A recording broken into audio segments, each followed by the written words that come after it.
Bom, pessoal, na aula de hoje a gente vai falar sobre redes de distribuição de água. São conjuntos de tubulações aí associadas de diferentes formas, tá?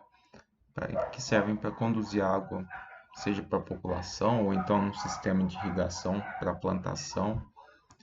Enfim, em um sistema elas representam um grande investimento, né, em um sistema de abastecimento de água entre 50% a 75% do custo, exatamente pela grande extensão, né, grande quantidade de tubulações envolvidas aí, custo de escavação e tudo mais necessário para a implantação da rede.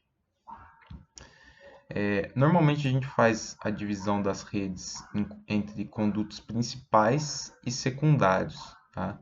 E aí em cada um deles a gente vai ter uma vazão em marcha representada pela ligação predial, né? Então a retirada de água pelo consumidor residencial é essa ligação predial, né, que vai tirar a água dos condutos secundários, ou então, num caso de sistema de irrigação, um aspersor. Tá?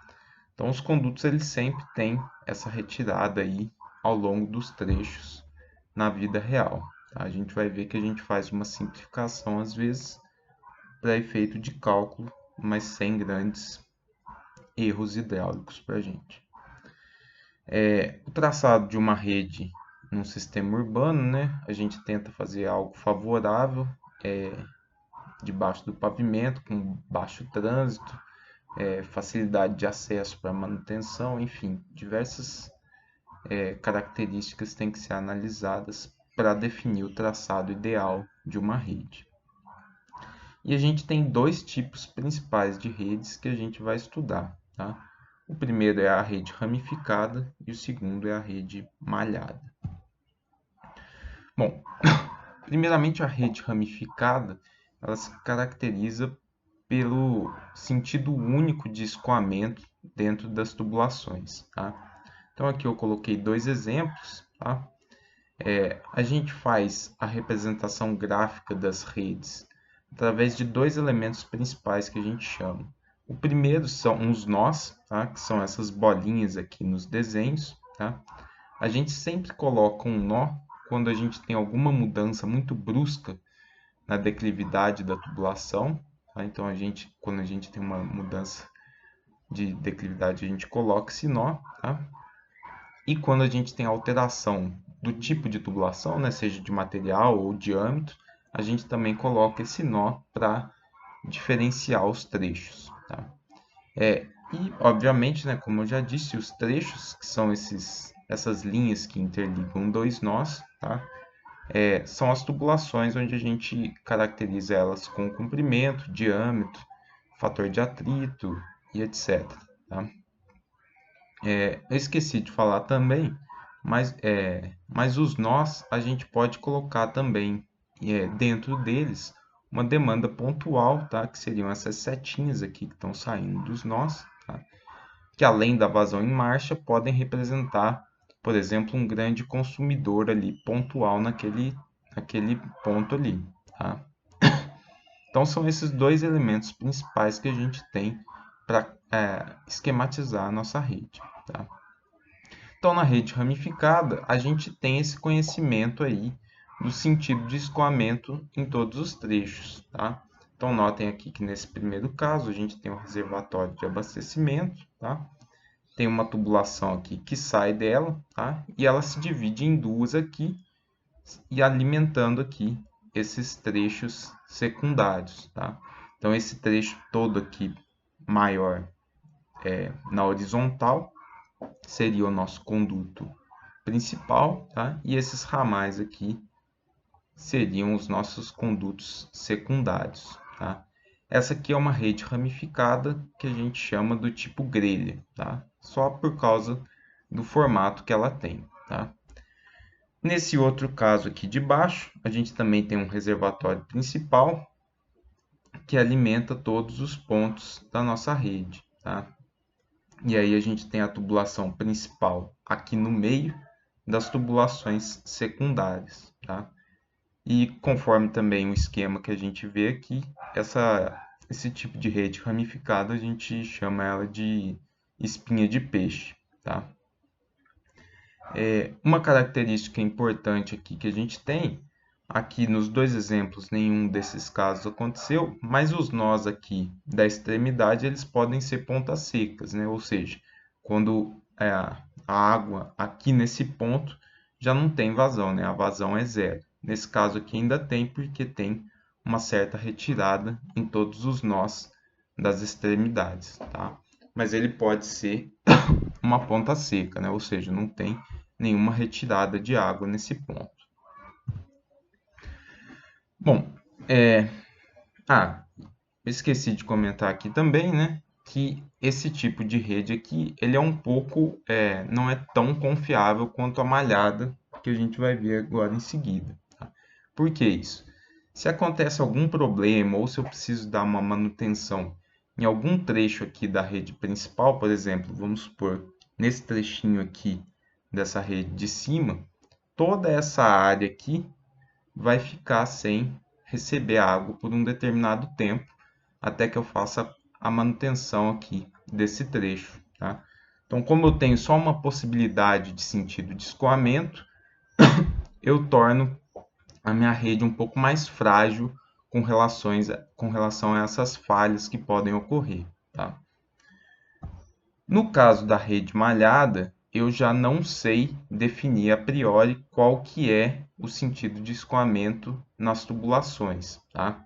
Então, aqui como exemplo, aqui nessa figura, eu tenho o meu reservatório de abastecimento. Tá? Nesses dois primeiros trechos aqui, eu só tenho uma possibilidade de sentido de escoamento, né, que é para a rede. Tá? E a hora que eu passo aqui para esses outros trechos, eu tenho a possibilidade de ir tanto num sentido quanto no outro. Tá? Dependendo do consumo, da hora do dia, de cada um desses nós, do nível que o meu reservatório de abastecimento está na hora do dia, eu posso ter o caminhamento da água em um sentido ou no outro. Tá? Então, isso faz com que essa rede se torne mais confiável, né? Porque vamos supor de novo, se eu tenho rompimento aqui desse trecho, a água ainda pode fazer um caminho aqui por cima e abastecer esses pontos aqui, tá? Então, eu tenho uma maior confiabilidade do sistema, tá? E é por isso que esse tipo de rede ele é usado em grandes centros urbanos, tá? Porque eu tenho uma maior confiabilidade e eu consigo ter uma maior flexibilidade também para fazer a manutenção das redes. Tá? Então não é uma coisa tão crítica. Eu consigo fazer a manutenção sem prejudicar os consumidores. Bom, da mesma forma, né, eu tenho aqui só a disposição dos condutos principais. Tá? Aqui eu tenho as demandas pontuais, tá? E aqui eu teria as ligações prediais de vários consumidores, criando uma vazão em marcha nas tubulações. Bom, como que eu faço o dimensionamento dessas redes? Tá? Existe uma norma brasileira para fazer esse tipo de dimensionamento, tá? E a gente tem que atender a alguns critérios de pressão e de velocidade, principalmente dentro das tubulações. Tá? Então, a norma diz que a gente tem que manter os limites de pressão entre 10 e 50 metros, tá? E a velocidade nas tubulações entre 0,6 e 3,5 metros por segundo. Tá? Os limites de pressão, o mínimo, é para que os equipamentos hidráulicos operem bem, né? Dentro das casas das pessoas. E o limite máximo de 50 metros é para evitar maiores chances de rompimento na tubulação. Tá? Os critérios de velocidade, a mínima é para evitar deposição de materiais na tubulação e a máxima para evitar uma grande perda de carga e grande desgaste das tubulações. Com esses critérios aqui de velocidade, a gente pode fazer um pré-dimensionamento das tubulações de acordo com essa velocidade máxima. Tá? Existem outras recomendações da velocidade máxima em função do diâmetro, tá? E essa tabela aqui foi criada com base nisso. Tá? O livro do professor Porto traz essa referência aqui para a gente. Tá? Então, de acordo com o diâmetro que eu tenho disponível para comprar, né, eu sei qual que é a vazão máxima que pode passar nesse trecho. Tá? Então, eu escolho o diâmetro aí sabendo a vazão que eu tenho que passar. Então, por exemplo, se eu tenho que transportar 7 litros por segundo, eu não posso utilizar uma tubulação de 100. Eu tenho que escolher uma de 125, porque ela consegue suportar uma vazão de até 9,69 litros por segundo. Outra recomendação da norma é que o diâmetro mínimo seja de 50 milímetros. Tá? Então, por isso que nessa tabela aqui a gente não tem diâmetros menores que 50 milímetros. Então, numa rede de distribuição de água, a recomendação é que o mínimo seja de 50 milímetros. Bom, e com relação à análise hidráulica das redes, a gente tem dois tipos de problemas fundamentais. Tá? O primeiro é o problema de reabilitação, onde eu conheço as características das tubulações, ou seja, eu sei o material, a rugosidade das tubulações e o diâmetro delas, e eu quero verificar quais que são as pressões no meu sistema. Tá? Então, eu já tenho uma rede existente, por algum acaso as condições de vazão mudaram, eu quero verificar se as pressões nos pontos ainda estão adequadas. Tá? Então, esse é um problema definido que eu consigo solucionar ele imediatamente com uma única solução. Tá? O outro problema que a gente tem é exatamente o de dimensionamento. Tá? Então, eu não sei quais as características de diâmetro e rugosidade das minhas tubulações. Tá? Eu vou ter que escolher ela. Tá? Eu conheço todo o traçado da rede, mas eu tenho que escolher qual tubulação eu vou colocar lá. Tá? E aí esse é um problema muito aberto, tá? Porque eu posso ter infinitas soluções que atendam essas restrições de velocidade e de pressão na minha rede. E aí, qual que vai ser a melhor? Eu posso escolher uma solução, por exemplo, melhor, aquela que tenha o menor custo, ou seja, que eu consiga os menores diâmetros. Ou então eu posso escolher uma que me mantenha numa pressão mais ou menos constante em toda a rede, tá? Isso vai isso vai depender de caso a caso, tá? Então a gente tem esses dois problemas principais a serem resolvidos. Normalmente a gente trabalha mais com a parte de dimensionamento, né? Então a gente tem que fazer a escolha dessas tubulações para operar a rede. Bom, no caso das redes ramificadas, a gente segue esse procedimento de cálculo aqui para fazer o dimensionamento ou a avaliação hidráulica da rede que a gente conhece. Tá? Então, a gente segue todos esses 11 passos. Tá? O primeiro seria numerar os trechos ou os nós, né? Iniciando do ponto mais longe do reservatório e voltando até ele. Tá? Depois a gente coleta as características hidráulicas do trecho, tá? Se a gente estiver fazendo só dimensionamento, é só o comprimento, tá? Se a gente estiver fazendo a análise hidráulica, comprimento, material e diâmetro. Depois a gente vai calcular a vazão de jusante a cada trecho, ou seja, quanto de água está saindo depois dessa tubulação, tá? Que vai ser a somatória das vazões de montante dos tubos que estão após esse trecho. Tá? Em seguida, a gente faz o cálculo da vazão em marcha, se houver, né, em cada trecho. Se não houver, a vazão de montante é igual à vazão de jusante. No passo 5, a gente calcula a vazão de montante em cada trecho, né, que é exatamente a soma da vazão em marcha com a vazão de jusante. Né? Então, como eu disse, se não tem vazão em marcha, a vazão de jusante é igual à vazão de montante. No passo 6, a gente calcula a vazão fictícia, tá? E com essa vazão fictícia, a gente volta aqui nessa tabela e escolhe o diâmetro aqui de acordo com a vazão que a gente encontrou, tá? E a gente faz isso para todas as tubulações da rede. Depois, a gente faz o cálculo da perda de carga em cada trecho, tá? A gente também precisa coletar as cotas topográficas de montante e jusante, para em seguida calcular a cota piezométrica, tanto de montante quanto de jusante, né? Partindo do reservatório, e as pressões também de montante e jusante, para poder verificar se as condições mínimas são atendidas. Se elas não forem atendidas, o que a gente precisa fazer? A gente pode ou tentar elevar o nível do reservatório, né? Ou, o que é mais comum, tentar aumentar o diâmetro de alguns trechos da tubulação para reduzir a perda de carga e disponibilizar mais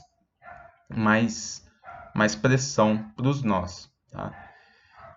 A gente vai fazer, na próxima videoaula, a gente vai fazer um exercício aqui de dimensionamento de rede ramificada, que vai ficar um pouquinho mais claro como é esse passo a passo aí, tá? Mas é só seguir esses 11 passos aí para fazer o dimensionamento. Aqui um exemplo, né, de um dimensionamento de uma rede ramificada, né? Então, cada um daqueles passos lá vai gerar uma coluna aqui para a gente, tá? E a gente vai fazer isso na próxima videoaula. Bom, nas redes malhadas, a gente utiliza o método de hard cross para fazer o dimensionamento, tá? Então, ao invés da gente utilizar o conceito de vazão em marcha, a gente faz o agrupamento dessas vazões dentro dos nós, tá? Então, toda a vazão em marcha aqui nesse desenho aqui, a gente tem os bairros, né, os quarteirões, e a gente faz o agrupamento de quanto que está sendo consumido nesses quarteirões nos pontos azuis aqui, que interligam os condutos principais, tá? Que são os nós. Tá?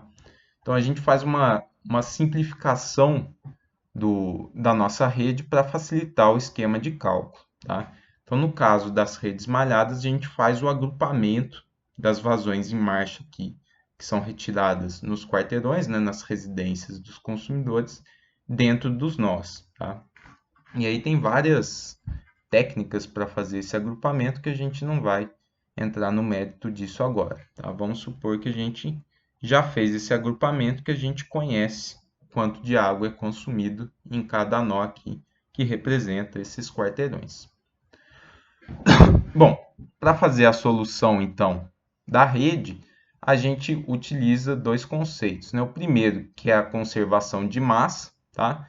Então, a somatória de vazões em um nó tem que ser igual a zero. Tá? Então, eu peguei aqui como exemplo o nó 5. Tá? No nó 5, o que a gente tem? A gente tem que a vazão 6 aqui do trecho 6 está entrando nele. Tá? Então, como convenção, a gente tem que entrando no nó é um valor positivo. Então, Q6 é positivo. Eu tenho que Q7 também está entrando no nó 5, ele é positivo. E eu tenho que a vazão aqui no trecho 5 está saindo, ela é negativa. E eu tenho também que a demanda consumida aqui é de 270 metros cúbicos por hora. Então, eu tenho um negativo de 270 também. Isso tem que ser igual a zero. Tá? A segunda equação que a gente utiliza é a de conservação de energia. Tá? E aí, dentro de cada um dos anéis formados pelas tubulações, ou malhas, né? Então, aqui a gente tem dois anéis, que são esses quadrados aqui formados por esses tubos, tá?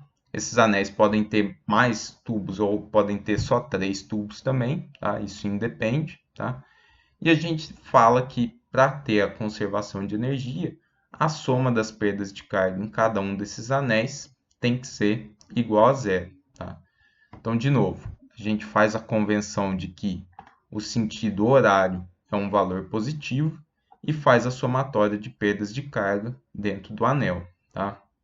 Então, aqui de novo, eu peguei o anel 1, tá? Como exemplo. A gente tem aqui que a vazão no trecho 8, que é esse aqui de cima, ela está no sentido horário, então ela é positiva. Então, ele entra como positivo aqui na nossa equação. A vazão 7 também está no mesmo sentido, então ela é positiva. A vazão 6 está no sentido contrário, ela é negativa. E a vazão aqui no trecho 2 também é no sentido contrário. Então, a perda de carga entra no sentido como um valor negativo na equação. E isso é igual a zero. Tá? Bom, fazendo isso para todos os nós e todos os anéis da nossa rede, a gente vai ter como número de equações m mais n menos 1. Tá? Então, m é o número de anéis ou malhas da nossa rede e n o número de nós da rede. Tá? Então, aqui a gente tem 6 nós e 2 anéis. Tá? A gente teria 2 mais 6, 8, 7 equações para resolver. Tá? Um sistema de 7 equações. Então, fica bem claro que quanto maior for a nossa rede, maior vai ser o número de equações que a gente vai ter, né? Mais complexo vai ficar o sistema. Tá? Então, apesar do método de Hyde-Cross ser bem eficiente, né? Quanto maior for a rede, mais complexo fica o problema aí. Tá? Bom, como que a gente faz então esse cálculo, né? A gente vai ter um sistema de equações, a gente faz um procedimento matemático para resolver esse sistema, tá? A primeira coisa que a gente faz é fazer um chute, né? Uma das vazões e do sentido dessas vazões nos tubos, tá? É claro que a gente faz um chute meio esperto, vamos dizer assim, né? Que a gente chuta os valores aqui, respeitando essa condição aqui de conservação de massa. Tá? Então, a gente faz essa distribuição sabendo que essas equações aqui vão ser atendidas. Tá? O sentido aí tanto faz. Bom, com esse chute, a gente volta lá na tabela de pré-dimensionamento e escolhe quais os diâmetros vão ser adotados para cada um dos trechos. Bom, então agora a gente já sabe a vazão e o diâmetro das tubulações. A gente pode calcular a perda de carga em cada um deles e fazer o somatório das perdas em cada anel. Tá? Se por algum acaso você der muita sorte e conseguir que a somatória das perdas em todos os anéis seja igual a zero, o chute que você deu é verdadeiro. Tá? Mas isso é praticamente impossível de acontecer na primeira tentativa. Tá? Uma certa diferença vai dar aí nesse valor, tá? O que a gente tem que fazer? A gente tem que corrigir as vazões, tá? Se a somatória das perdas não é igual a zero, quer dizer que a nossa hipótese de vazões, seja do valor ou seja do sentido, ela está um pouquinho errada, tá? E aí a gente utiliza essa equação aqui para fazer a correção nas vazões, tá? Então, para cada anel, a gente vai ter um ΔQ aqui, que a gente vai somar ao valor de vazão que a gente chutou. Tá? Com essas novas vazões calculadas, a gente volta aqui no passo 2 para verificar se os diâmetros ainda estão atendendo a nova vazão. Tá? Se não tiverem, a gente tem que escolher novamente esses diâmetros e recalcular tudo até que esse valor de ΔQ aqui seja um valor bem baixo, tá? Bem próximo de zero. Tá? Bom, de novo, a gente vai ter uma videoaula sobre com um exercício aqui, fazendo o dimensionamento de uma rede malhada, que aí esse procedimento aqui vai ficar um pouquinho mais claro.